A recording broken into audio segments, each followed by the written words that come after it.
ಯಾವಾಗ ಈ ಒಂದು ಸುದ್ದಿ ಹೊರಬಂದಂತದ್ದು? ಕ್ಯಾನ್ಸರ್ ಕಾಯಿಲೆಯಿಂದಲೇ ವಿಧಿವಶರಾಗಿರುವಂತಹ ಮಾಹಿತಿ ಇದೆಯಾ, ಹೇಗೆ? ಚೈತ್ರ, ಕೆಲ ನಿಮಿಷಗಳ ಹಿಂದಷ್ಟೇ ಸುದ್ದಿ ಬಂದಿರೋದು. ಇದರಲ್ಲೂ ಕೂಡ ಖ್ಯಾತ ನಿರೂಪಕಿ, ಅದರಲ್ಲೂ ಕೂಡ ಕನ್ನಡದಲ್ಲಿ, ಯಾಕಂದ್ರೆ ಶುದ್ಧ ಕನ್ನಡದಲ್ಲಿ ನಿರೂಪಣೆ ಮಾಡ್ತಿರೋದು ತುಂಬಾ ಅಂದ್ರೆ ತುಂಬಾ ಕಡಿಮೆ.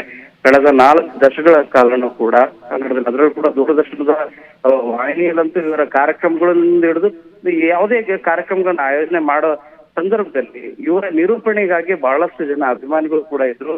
ಅಷ್ಟು ಅದ್ಭುತವಾಗಿ ಮತ್ತು ಅಪ್ಪಟ ಕನ್ನಡ ಭಾಷೆಯಲ್ಲಿ ಮಾತಾಡ್ತಾ ಇದ್ರು. ಇವರು ನಿರೂಪಣೆಗೆ ಮನಸೋಲ್ದವ್ರಿರಲ್ಲ, ಆ ರೀತಿಯಾದಂತ ಅದ್ಭುತವಾದಂತ ಕಲಾವಿದೆ. ಸೊ ಇವರು ಈಗ ಇಲ್ಲಿಲ್ಲ ಅನ್ನುವಂತ ಸುದ್ದಿ ಇದೀಗ ಹೊರ ಬರ್ತಾ ಇದೆ. ಯಾಕಂದ್ರೆ ಖ್ಯಾತ ನಿರೂಪಕಿ ನಟಿ ಅಪರ್ಣಾ ಅವರು ಕಳೆದ ಕೆಲ ತಿಂಗಳಿಂದ ಕ್ಯಾನ್ಸರ್ ಇಂದ ಬಳಲ್ತಾ ಇದ್ರು. ಅದರ ಚಿಕಿತ್ಸೆಯನ್ನು ಕೂಡ ಪಡಿತಾ ಇದ್ರು. ಸೊ ಈ ಹಿನ್ನೆಲೆಯಲ್ಲಿ ಆಸ್ಪತ್ರೆಯಲ್ಲಿ ಅವರಿಗೆ ಹೆಚ್ಚಿನ ಚಿಕಿತ್ಸೆಗಾಗಿ ಅವ್ರನ್ನ ದಾಖಲು ಕೂಡ ಮಾಡಿದ್ರು. ಬನಶಂಕರಿ 2ನೇ ಹಂತದ ದೇವಗಿರಿ ದೇವಸ್ಥಾನದ ಸಮೀಪದಲ್ಲಿರುವಂತ ನಿವಾಸದಲ್ಲಿ ಈಗ ಆಸ್ಪತ್ರೆಯಿಂದ ಅವರನ್ನ ಪಾರ್ಥಿವ ಶರೀರನ ತೆಗೆದುಕೊಂಡು ಬರ್ತಿದ್ದಾರೆ ಅನ್ನುವಂತ ಮಾಹಿತಿನೂ ಕೂಡ ಲಭ್ಯ ಆಗ್ತಾ ಇದೆ. ಯಾಕಂದ್ರೆ 90ರ ದಶಕದಲ್ಲಿ ಚಂದನ ವಾಹಿನಿಯಲ್ಲಿ ಮೂಡಿ ಬರ್ತಿರುವಂತ ಹಲವು ಕಾರ್ಯಕ್ರಮಗಳೇನಿದ್ವು, ಆ ಎಲ್ಲಾ ಕಾರ್ಯಕ್ರಮಗಳಲ್ಲೂ ಕೂಡ ಇವರು ಮೊದಲಿಗರಾಗಿದ್ರು. ಯಾಕಂದ್ರೆ ನಿರೂಪಣೆ ಅಂದ್ರೇನೆ ಅಪರ್ಣ ಅಂದ್ರೇನೆ ನಿರೂಪಣೆ, ಅದರಲ್ಲೂ ಕೂಡ ಕನ್ನಡದಲ್ಲಿ. ಯಾಕಂದ್ರೆ ಇತ್ತೀಚೆಗೆ ಇರುವಂತ ನಿರೂಪಣೆಯಲ್ಲಿ ನಿಮ್ಗೆ ಇಂಗ್ಲಿಷ್ ನ ಅತಿ ಹೆಚ್ಚಾಗಿ ಬಳಕೆ ಮಾಡ್ತಾ ಇದ್ರು.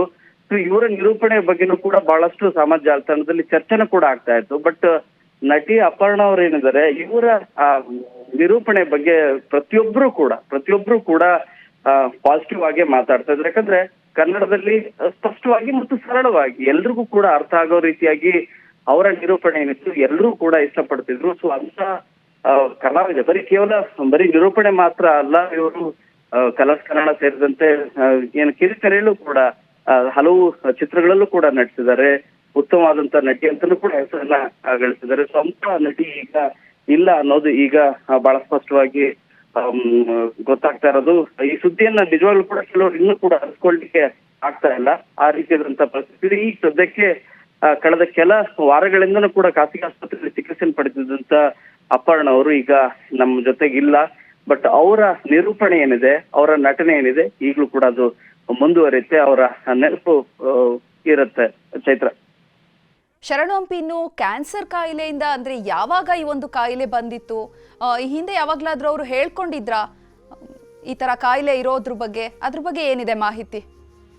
ಈ ಬಗ್ಗೆ ಹೆಚ್ಚಿನ ಮಾಹಿತಿಯನ್ನು ಸದ್ಯ ಸಿಗ್ತಾ ಇಲ್ಲ. ಯಾಕಂದ್ರೆ ಕಳೆದ ಕೆಲ ವಾರಗಳ ಹಿಂದೆ ಅಷ್ಟೇ, ಯಾಕಂದ್ರೆ ಅವರು ಹುಷಾರಿಲ್ಲದೆ ಆಸ್ಪತ್ರೆಗೆ ದಾಖಲಾಗಿರೋದು, ಕೆಲ ದಿನಗಳ ಕಾಲ ಆಸ್ಪತ್ರೆಯಲ್ಲಿ ಇರೋದು, ಈ ಬಗ್ಗೆ ಎಲ್ಲೂ ಕೂಡ ಹೆಚ್ಚು ಸುದ್ದಿನೂ ಕೂಡ ಆಗಿದ್ದಿಲ್ಲ. ಯಾಕಂದ್ರೆ ತುಂಬಾ ಆಕ್ಟಿವ್ ಆಗಿ ಇರುವಂತ ನಟಿ ಮತ್ತು ನಿರೂಪಕಿಯವರು 1984ರಲ್ಲಿ ತೆರೆಕಂಡ ಪುಟ್ಟಣ ಕಣಗಾಲ್ ಅವರ ಮಸಣದ ಹೂವು ಚಿತ್ರ ಏನಿದೆ, ಆ ಚಿತ್ರದ ಮೂಲಕ ಇವರು ಹೆಚ್ಚು ಹೆಸರುವಾಸಿ ಆದಂತವ್ರು. ಸೊ ಆ ನಂತರ ಬಹಳಷ್ಟು ಸಿನಿಮಾಗಳಲ್ಲೂ ಕೂಡ ಇವರು ನಟಿಸಿದಂತ ನಟಿ.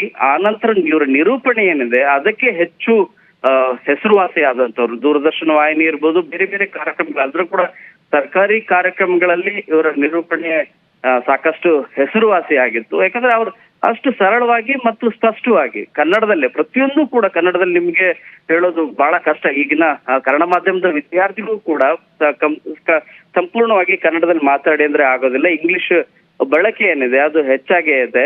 ಮಧ್ಯದಲ್ಲಿ ಅತಿ ಹೆಚ್ಚಾಗಿ ಇಂಗ್ಲಿಷ್ ಬಳಕೆಯನ್ನ ಮಾಡ್ತಾ ಇದ್ರು. ಬಟ್ ಇವರು ಕನ್ನಡದಲ್ಲೇ ಸಂಪೂರ್ಣವಾಗಿ ಕನ್ನಡದಲ್ಲಿ ಹೇಗೆ ಮಾತಾಡಬಹುದು ಮತ್ತು ಕನ್ನಡದಲ್ಲಿ ಸರಳವಾಗಿ ಎಲ್ರಿಗೂ ಕೂಡ ಅರ್ಥ ಆಗೋ ರೀತಿಯಾಗಿ ನಿರೂಪಣೆ ಮಾಡೋದು ಅಷ್ಟು ಸುಲಭದ ಮಾತಲ್ಲ. ಅದನ್ನ ಬಹಳ ಇಷ್ಟಪಟ್ಟು ತುಂಬಾ ಇಚ್ಛೆಯಿಂದ ನಿರೂಪಣೆಯನ್ನ ಮಾಡ್ತಾ ಇದ್ರು. ಆ ಕಾರ್ಯಕ್ರಮಗಳಲ್ಲೂ ಕೂಡ ಅವರು ಆ ರೀತಿಯಾಗಿ ಭಾಗಿಯಾಗ್ತಾ ಇದ್ರು. ಸೊ ಅಂತ ಕಲಾವಿದೆ, ನಿರೂಪಕಿ, ನಟಿ ಈಗ ಇಲ್ಲ ಅನ್ನೋದು ಎಲ್ರಿಗೂ ಕೂಡ ಈಗ ಆಘಾತ ತಂದ ಸುದ್ದಿ. ಯಾಕಂದ್ರೆ ಇತ್ತೀಚೆಗೆ ಕಳೆದ ಒಂದು ವರ್ಷದಿಂದ ಕೂಡ ನೋಡ್ತಾ ಹೋದ್ರೆ ಅವ್ರು ಎಲ್ಲೂ ಕೂಡ ಹುಷಾರಿಲ್ಲ, ಅನಾರೋಗ್ಯದಿಂದ ಆಸ್ಪತ್ರೆಗೆ ದಾಖಲಾಗಿದ್ರು ಅನ್ನೋದ್ರ ಬಗ್ಗೆ ಎಲ್ಲೂ ಕೂಡ ಸುದ್ದಿ ಆಗಿದ್ದಿಲ್ಲ. ಇದೀಗ ದಿಢೀರಾಗಿ ಶಾಕಿಂಗ್ ನ್ಯೂಸ್. 51 ವರ್ಷ ಸಾವಿನ ವಯಸ್ಸೇ ಅಲ್ಲ, ಆದ್ರೆ ಇಂಥ ಇದರಲ್ಲಿ 51 ವಯಸ್ಸಿಗೆ ಇವರು ಮೃತರಾಗ್ತಾರೆ ಅಂತ ಹೇಳಿ ಯಾರು ಕೂಡ ಇಮ್ಯಾಜಿನ್ ಮಾಡ್ಕೊಂಡಿಲ್ಲ. ಅಂತವರು ಈಗ ಕ್ಯಾನ್ಸರ್ನ ಹಿನ್ನೆಲೆಯಲ್ಲಿ ಕ್ಯಾನ್ಸರ್ ಚಿಕಿತ್ಸೆ ಫಲಕಾರಿಯಾಗಿದೆ, ಮೃತರಾಗಿದ್ದಾರೆ ಅನ್ನುವಂಥ ಮಾಹಿತಿ ಈಗ ಲಭ್ಯ ಆಗ್ತಾ ಇದೆ. ಅವರ ನಿವಾಸಕ್ಕೆ ಎಲ್ಲರೂ ಕೂಡ, ಅದರಲ್ಲೂ ಕೂಡ ಅವರ ಕಲಾವಿದರು ಏನಿದ್ದಾರೆ, ಅವರ ಸ್ನೇಹಿತರು ಏನಿದ್ದಾರೆ ಮತ್ತು ಆಪ್ತರು ಎಲ್ಲರೂ ಕೂಡ ಮನೆ ಕಡೆಗೆ ತೆರಳುತ್ತಿದ್ದಾರೆ. ಚೈತ್ರ, ಧನ್ಯವಾದ ಶರಣು ಹಂಪಿ ತಮ್ಮೆಲ್ಲ ಮಾಹಿತಿಗಾಗಿ.